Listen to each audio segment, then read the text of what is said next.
සුබ උදෑසනක් හැමෝටම මේ සුබීටයි අද දවසෙත් ස්වාමින් වහන්සේගේ වචනය අහන්න දේවපාමුලට ආව ඔබ සියලු දෙනා ආදරෙන් පිළිගන්නවා. අද දවසෙත් අපි යමු ස්වාමින් වහන්සේගේ වචනයට.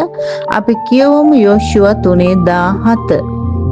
ස්වාමින් වහන්සේගේ ගිවිසුම් පෙට්ටිය ගෙන යන පූජකයෝ යෝර්දාන් මැද වියලි භූමිය පිට ස්ථිරව සිටියෝය. මුළු සෙනග යෝර්දානෙන් සම්පූර්ණයෙන් එතර වන තෙක් සියලු ඊශ්‍රායල්වරු වියලි බිම පිට ගියෝය. ඉතින් ඔබ දන්නවා මේ කතාව. දැන් මෝසෙස් මැරුණට පස්සේ පොරොන්දු දේශයට යන ගමන අතරතුර මේ ඊශ්‍රායල් සෙනග මෝසෙස් මැරුණාම නායකත්වය ගන්නවා යෝෂුවා. ඉතින් යෝෂුවා සෙනගත් අරගෙන යනකොට ඉතින් එයාලට පොරොන්දු දේශයට යන්නට එයාලට මගදී හම් වෙනවා යෝර්දාන් ගඟ. ඉතින් එයාලා යෝර්දානෙන් එතර වෙන්න ඕනේ. ඉතින් එහෙම එතර වෙන්න ඕන වෙනකොට එයාලා ස්වාමීන් වහන්සේ කියනවා එයාලට කරන්න ඕන දේ. ඉතින් ඒ දේ යෝෂුවා ඊශ්‍රායල් සෙනගට කතා කරලා කියනවා. ඉතින් ඒ මොකද්ද කරන්න කියන්නේ? පූජකයෝ ගිවිසුම් කරඬුවත් අරගෙන යෝර්දාන මැදට පාද තිබ්බහම යෝර්දාන් ගඟ දෙකට වෙන් වෙලා එයාලට යන්න පුළුවන් වෙනවා කියලා ස්වාමීන් වහන්සේ කියනවා. ඉතින් පූජකයෝ ඒ විදිහට කරනවා. ඉතින් ස්වාමීන් වහන්සේගේ ගිවිසුම් පෙට්ටිය ගෙන යන පූජකයෝ යෝර්දානයේ මැද වියලි භූමිය පිට ස්ථිරව හිටියා කියලා තමයි වචනේ කියන්නේ. ඉතින් යෝර්දාන ගඟ මැදට කකුල තිබ්බහම මොකද වෙලා තියෙන්නේ? වියලි භූමියක් වෙලා ඒක. වියලි භූමිය පිට ස්ථිරව හිටියා.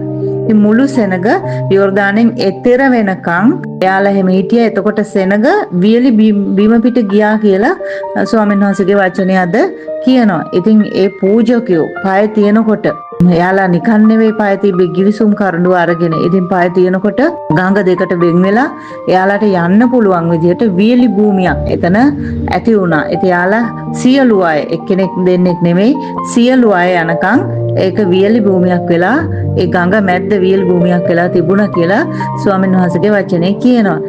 ඉතින් අපි බැලුවොත් අපි මේ කියුවේ යෝෂුවා 3:17නේ. අපි 3:15 ඉඳලා කියුවොත් එහෙම පෙට්ටිය ගෙන යන්නන් යෝර්දානට පැමිණි විටද පෙට්ටිය ගෙන යන පූජකයන්ගේ පාද ජලයේ අද්දර ගැලුණු විටද ගොයන් කපන කාලයේ මුළුල්ලේ යෝර්දානයේ ජලය එහි සියලු යුරු ඉක්මවා උතුරා යයි.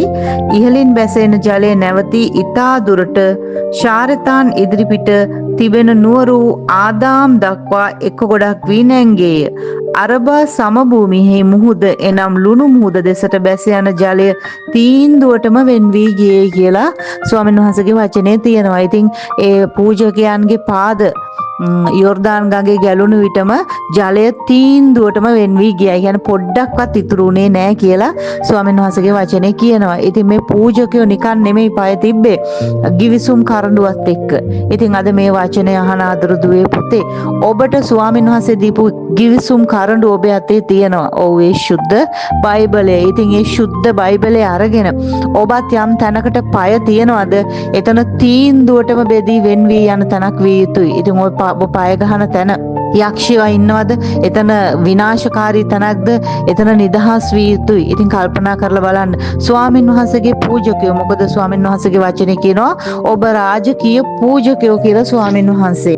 ස්වාමීන් වහන්සේගේ වචනේ කියවන්න එලිදරව් 5:1-5:6 තියෙනවා. එලිදරව් 5:10 තියෙනවා. එක පීදුරු 2:9 තියෙනවා. ස්වාමීන් වහන්සේගේ රාජකීය පූජකයෙක් බවට ඔබ පත් කළා කියලා. ඉතින් අද දවසේ මේ වචනේ අහන ආදර දේවදාරුවනේ මම ඔබලට කියනවා. ඔබලා පය තියන්නේ කොතනද? ඔබ පය තියන තැන ඔබගේ අතේ ස්වාමීන් වහන්සේගේ ගිවිසුම් කරඬුව තියනවා නම් එතන තීන්දුවටම ඔබ කැමති දේ ස්වාමීන් වහන්සේගේ වචනයත් අරගෙන ඔබ පය තියෙන කල්හි යක්ෂයෝ ඉන්න තැනක් නම් එතන යක්ෂයෝ දුරු වෙනවා. එතන විනාශකාරී දෙයක් නම් එතන විනාශය නැතිලා සම්පූර්ණ සාමකාමීත්වයට පත් වෙනවා. දුක් විඳින තැනක් නම් ඒ තැනට ශාස්ත්‍රීයත්වයේ ගේනවා.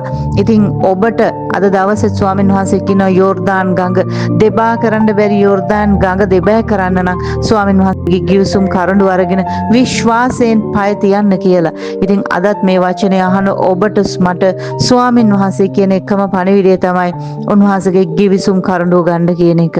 ඔබ රාජකීය පූජකයෙක් නම් ඔබ ගිවිසුම් කරඬුව අරන් පාය තියෙන තැන මහා පුදුම දේ සිද්ධ වෙනවාමයි.